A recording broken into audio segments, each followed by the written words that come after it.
ఉచిత బస్సులు అనేప్పటికీ మాకు అసలు ఆటో ఈ రోజు పొద్దున్న నుంచి ఎవరు ఆటో దగ్గరికి వచ్చి ఆటో అని అడిగిన వాళ్ళు లేరు. ఎలక్షన్ ముందు చెప్పారంటే మీకు మన ఆటో డ్రైవర్లు కూడా సాయం చేస్తా అన్నారు కదా, ఆ సాయం చేస్తా అన్నది దాని గురించి ఏం మాట్లాడకుండా ఫ్రీ బస్సు పెట్టేశాము అని చెప్పి వాళ్ళు బస్సుల్లో ఎక్కి వాళ్ళతో పాటు వాళ్ళు తిరుగుతా ఏదో పబ్లిసిటీ కోసం వాళ్ళు చేసుకుంటున్నారు తప్పితే మా ఆటో డ్రైవర్లకి ఏమైనా సాయం చేసినట్టు ఏం కనపడలేదు ఇప్పుడు దాకా. సీఎం గారు ఆటో వాళ్ళ గురించి నిన్న ఫ్రీ బస్సు ఓపెన్ రోజు కూడా విలేకరులు అడిగిన దానికి ప్రత్యామ్నాయంగా చూద్దామని చెప్పారు.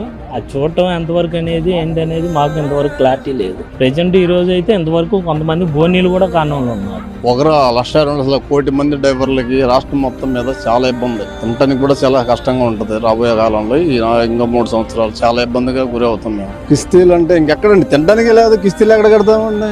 ఇప్పుడు తినడానికి ఉండాలి, కిస్తీలు బండి మెయింటెన్స్ కానీ ఎన్ని తర్వాత విషయం. ఇప్పుడు ప్రస్తుతానికి ఇల్లు గడవాలిగా, ఫ్యామిలీ ఉంటారు, ఫ్యామిలీ మరి ఏమైనా పోషించుకోవాలి వల్ల చాలా కష్టమైపోతుంది సార్.